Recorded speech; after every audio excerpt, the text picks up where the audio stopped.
Hello and welcome back to the Wasteland, everybody. Welcome back to Fallout 3, where today we're going to be taking a look at the top 10 hat slash helmet slash eyewear in Fallout 3. Now this one is a little bit of a weird one to quantify because some of these are definitely made more for combat and others are made more for the utility of them. So the list is going to be kind of split, where I have the best sort of helmets first. So this is going to protect your noggin the best and make it so you just have the most damage threshold. You're going to be taking less damage from it.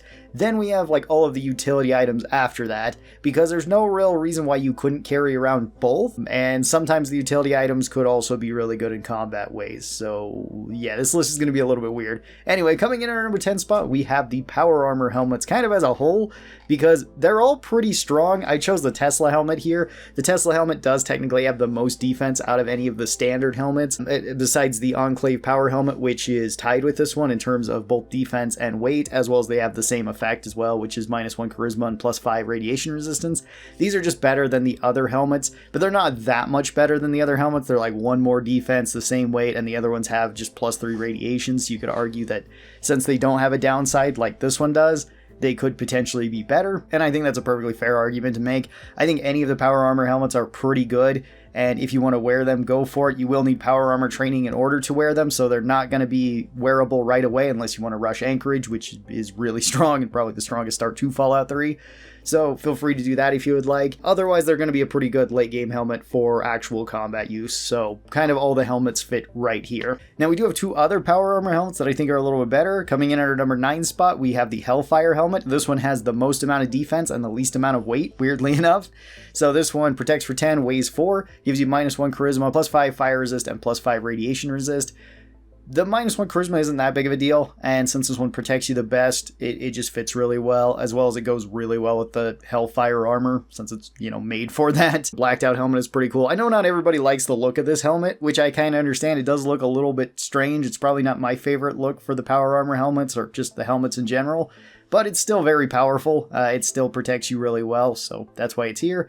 And then at our number 8 spot, which is going to be our last power armor helmet, this is kind of a tie between the T-51B helmets, both the regular and the winterized. Now they're both exactly the same, except for the winterized one has infinite health, so that one can't break, although helmets really don't take that much damage usually.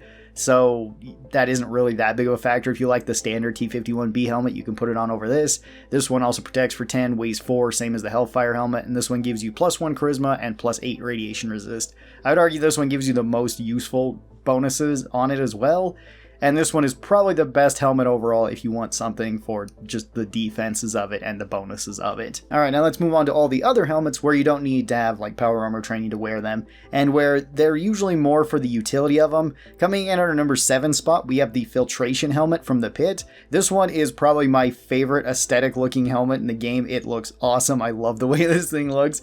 The miner helmet with the gas mask attached to it is just classic. This thing actually has pretty good defense too, at 5 defense and 3 weight, and it gives you +10 radiation resist. This is a reward that you get from the pit. You do have to turn in so many steel ingots. This is one of the early rewards though. I think this is within like the first 20 to 40 ingots, so it's not very difficult to get the Filtration Helmet.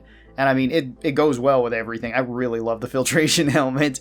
It's not as strong as like the power armor helmets for actual defense, and the radiation resist, you could argue, is not really that big of a deal because there's not a whole lot of irradiated areas in Fallout 3. But even so, I wanted to put it on here because I think it is one of the best just overall helmets, and I think it's one of the best looking helmets in the game. Coming in at number 6, we have our first hat, which is Lincoln's hat. You can get this one at the Museum of History. This one is just found on the ground in one of the rooms. It can be a little difficult to spot because it kind of blends in and the whole place is dark. So Lincoln's hat is pretty much just for the stat bonuses, where it doesn't actually really protect you very much. It protects you for 1, it weighs 1, but it does give you +1 intelligence and +5 speech. And those two are really nice to have. That makes it so you could potentially hack into certain areas, pass different speech checks, whatever it might be, and you can get this one really early on, since you're going to be probably going to the Museum of Technology if it's your first run on Fallout 3, and then right across the street from there is the Museum of History.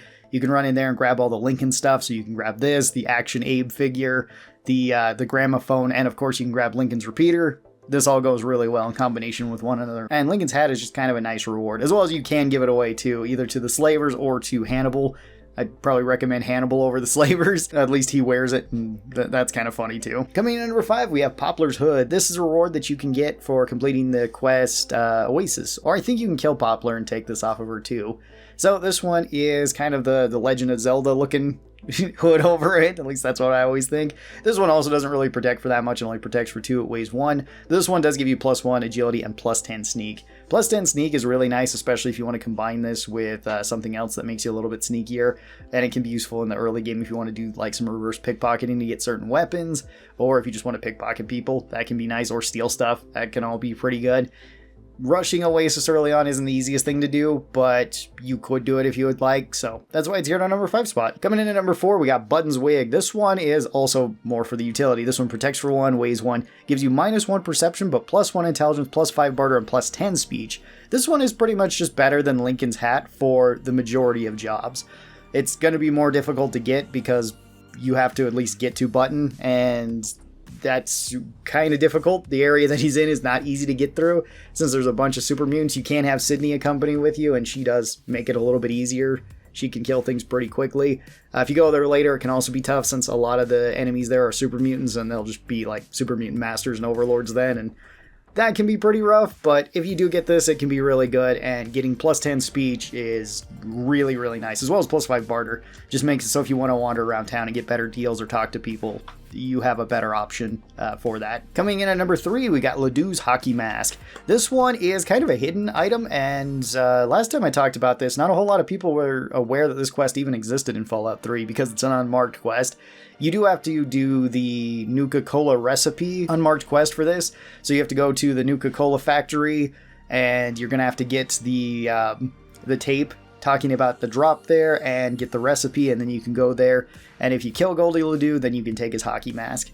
So that can be pretty useful. This actually has pretty good defense where it protects for 4 and only weighs 1. But on top of that, its main advantage is that it gives you +25 action points, which is a ton of action points. That's better than just getting something like Action Boy / Action Girl, since that one only gives you 15.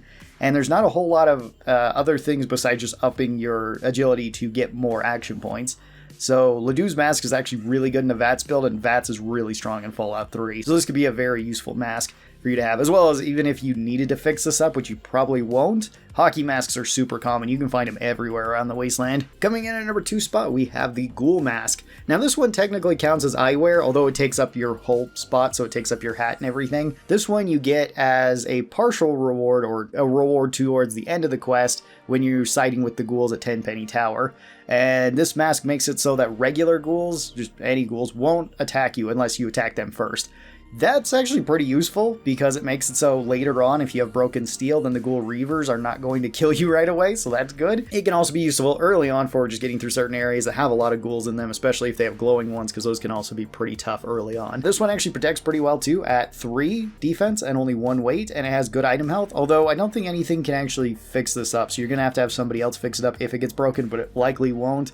Like I said, helmets and hats and stuff usually don't take any damage, so you should be fine. The utility of the Ghoul Mask is really, really nice. And then coming in our number 1 spot, which probably won't be too surprising to most people, we have the Lucky Shades. The Lucky Shades you could only get by going to a department store on the very edge of the map. It is like in the bottom left-hand corner of the map, just away from Tenpenny Tower. You can go into this department store and you can take these off a mannequin. These ones protect for 1, they weigh 1, which is a little bit weird because they're one of the few eyeglasses that actually weigh something, but they just give you +1 luck. And +1 luck is a really big deal in this game because that just ups your crit chance, which is going to be really good for pretty much any build unless you're going with like explosives only, which I don't know of many people that go explosives only in Fallout 3.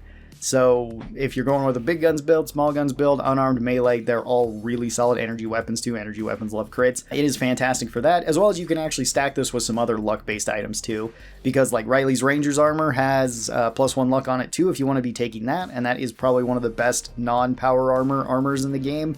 You could also be taking something like the Lucky 8 Ball, which you get during the Little Big Town quest, and that gives you +1 luck if you're holding on to it, so you could have like +3 luck from that. You could also have +1 luck from the bobblehead, so that's +4 luck, not counting whatever your base luck is. So just stacking luck is really strong in this game if you want to do that.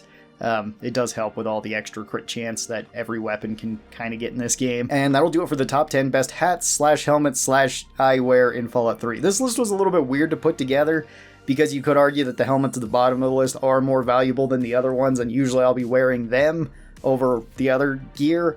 but at the same time, the other stuff can be really useful too, and it's really useful to carry different things around like Lincoln's hat or something like Button's wig if you just want to be passing speech checks and passing barter checks and stuff like that, or getting better deals. Tell me your thoughts and what are your favorite hats / helmet / eyewear in Fallout 3. I'd love to hear that.